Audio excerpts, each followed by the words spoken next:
HR-proficient versus HR-deficient is a marker for biologic aggressiveness of the tumor in response to chemotherapy. We know that HR-proficient tumors relate to a poor prognosis with ovarian cancer.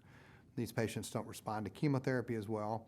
And while they got a benefit for maintenance PARP inhibition, that benefit was somewhat limited. We had only about an improvement in progression-free survival of about 2 to 3 months.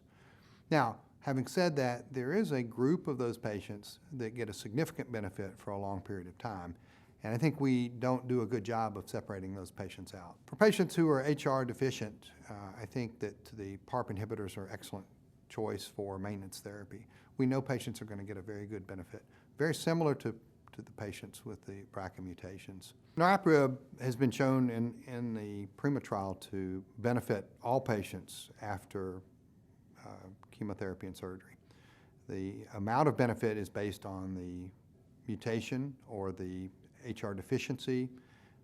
The more HR deficient these patients are, the better the benefit that they get from the maintenance niraparib. Niraparib basically prevents DNA repair.